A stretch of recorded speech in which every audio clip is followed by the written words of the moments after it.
राम राम से नमस्कार, सत श्री अकाल। मैं प्रदीप धीमान और आप देख रहे हैं पब्लिक गार्डियन राजस्थान। भाई, अगर भारत के उत्तर पश्चिम में जाते हैं तो एक राज्य आता है। उस राज्य का नाम है राजस्थान। राजस्थान यानी कि राजाओं की नगरी।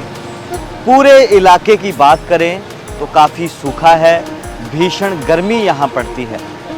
तो बता दें कि अगर यहाँ पे बीकानेर से आगे 250 किलोमीटर आगे आते हैं तो आपको वो सूखे रास्ते, वो झाड़ियाँ, वो रेत धीरे धीरे गायब होती नज़र आती है और धीरे धीरे आपको धान के खेत, हरियाली और बहुत कुछ देखने को मिलेगा। आपको लगेगा कि आप पंजाब में आ गए हैं, लेकिन ऐसा नहीं होगा क्योंकि वो राजस्थान ही है। लेकिन वो राजस्थान का जो हिस्सा है वो बिल्कुल ही हरा भरा है। किसकी बदौलत है ये भी हम आपको बता देते हैं। बीकानेर के राजा थे महाराजा गंगा सिंह। वो एक ऐसे शख्स थे जिन्होंने श्री गंगानगर और बीकानेर के बीच के इस पूरे इलाके को हरा भरा कर दिया।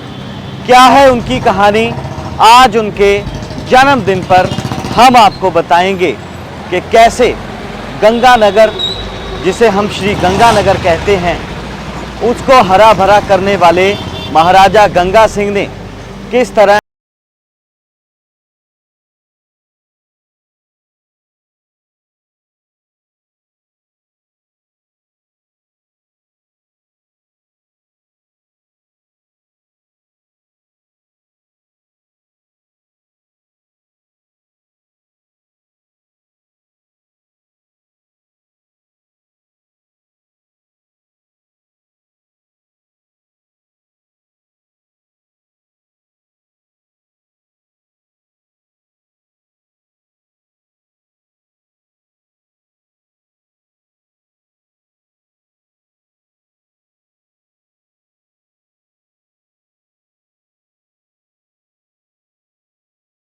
थे, एक नौजवान थे।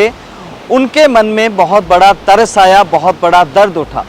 उन्होंने कहा कि मेरी जनता को कभी भी इस तरह की परिस्थिति का सामना ना करना पड़े।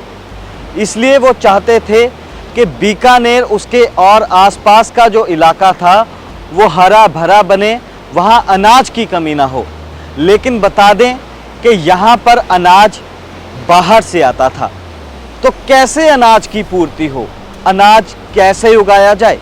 अनाज उगाने के लिए पानी की ज़रूरत थी। अकाल की स्थिति से लड़ने के लिए उन लोगों के लिए राशन हासिल करना कठिन था। लोगों को भरपूर अनाज मिले, इसका एक ही तरीका था कि बीकानेर अपना भोजन खुद उगाए। इसके लिए पानी की ज़रूरत थी और रेगिस्तान के बीचों बीच पानी का कोई ज़रिया नहीं था। ऐसे में महाराजा गंगा सिंह ने एक तरकीब सोची। उन्होंने तय किया कि वो पंजाब के सतलुज का पानी बीकानेर तक लेकर आएंगे। इसके लिए लगभग 150 किलोमीटर की नहर बनाने की ज़रूरत थी। ये काम अति दुर्भर तो था ही, साथ ही बहावलपुर रियासत से इस प्रोजेक्ट के लिए इजाज़त लेना ज़रूरी था, जो इसके लिए हरगिज़ राज़ी नहीं थे। नहर बनाने की एक ऐसी कोशिश पहले भी फेल हो चुकी थी। 1885 में एक ब्रिटिश इंजीनियर कर्नल डायस ने सर्वे कर इस प्रोजेक्ट पर काम शुरू कर लिया, लेकिन पंजाब सरकार और बहावलपुर रियासत ने काम रुकवा दिया। साल 1903 में महाराजा गंगा सिंह ने तय किया कि वो इस प्रोजेक्ट को दोबारा जिंदा करेंगे। इसके लिए उन्होंने एक ब्रिटिश विशेषज्ञ AWE स्टैनले को चीफ इंजीनियर का काम सौंपा और उनसे सर्वे का काम पूरा करने को कहा। इसके साथ ही उन्होंने पंजाब सरकार की लॉबिंग भी शुरू कर दी। कई साल तक कोशिश नाकाम रही। फिर 1913 में हालात बदले। प्रथम विश्व युद्ध की शुरुआत हुई। बीकानेर की फौज ने युद्ध में अंग्रेजों का साथ दिया। साथ ही महाराजा गंगा सिंह अंग्रेजों की बनाई इंपीरियल वॉर कैबिनेट का हिस्सा बने।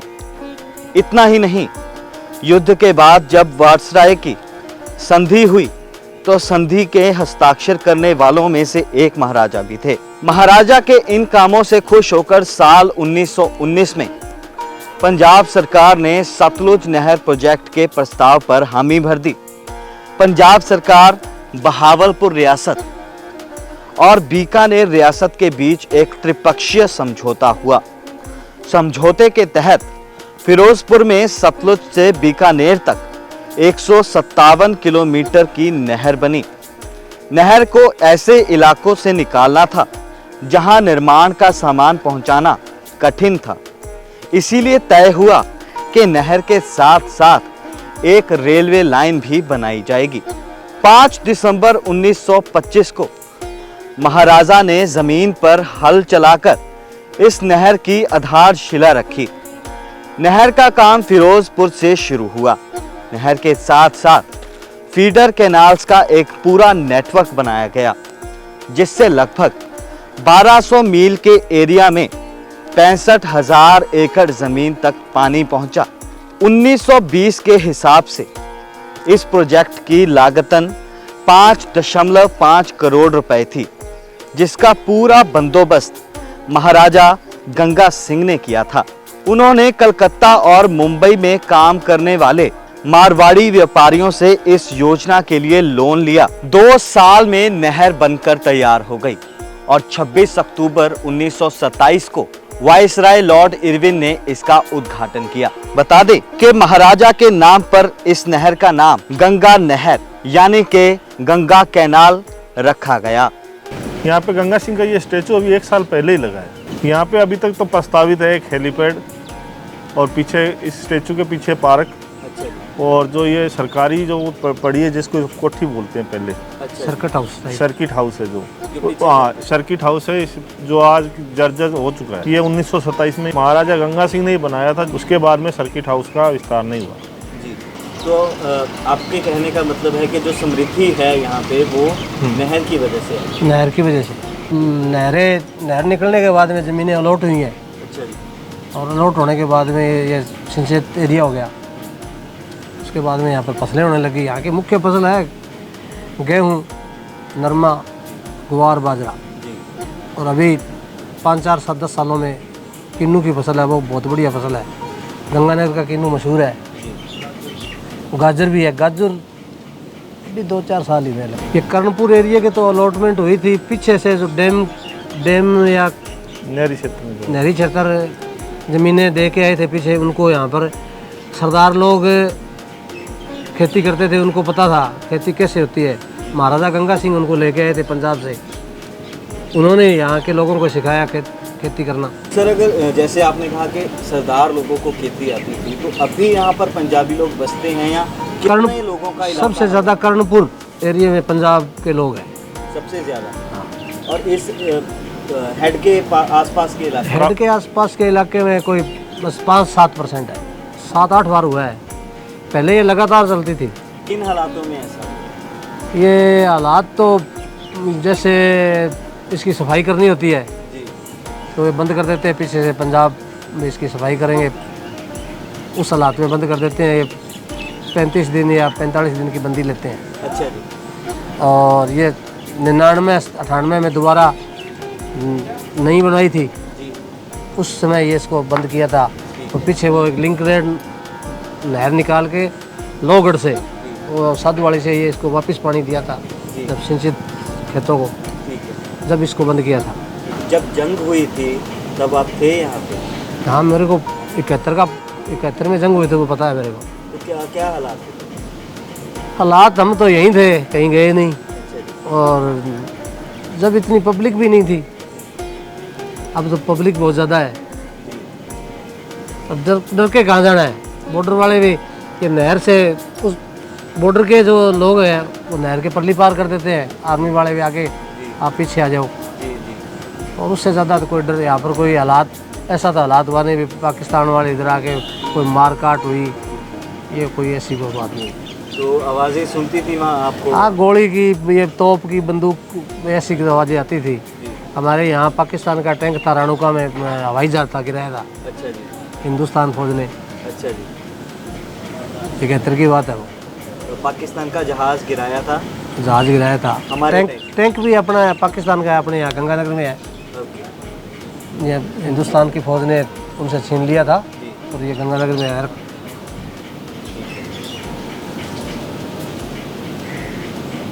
तो पुनर्निर्माण का कार्य यहाँ पर जारी है ताकि यहाँ पर पर्यटन स्थल बन सके, लोग यहाँ आएँ, वो उस समय की एक झलक देख पाएँ, उस जगह को देख पाएँ जहाँ से गंग कैनाल शुरू होती है, जहाँ से राजस्थान को, बीकानेर को हरा भरा करने की मुहिम शुरू हुई थी, जहाँ पर यहाँ के महान महाराजा गंगा सिंह ने नहर लाकर खड़ी कर दी थी ताजो बीकानेर और राजस्थान का जो ये इलाका है ये खुशहाल बन सके। तो महाराजा गंगा सिंह के जन्मदिन पर हम उनको शत शत नमन करते हैं। आज के कार्यक्रम में इतना ही। जल्द होगी मुलाकात एक ऐसे ही खास प्रोग्राम के साथ। तब तक के लिए बने रहें हमारे साथ और देखते रहिए पब्लिक गार्डियन राजस्थान। नमस्कार।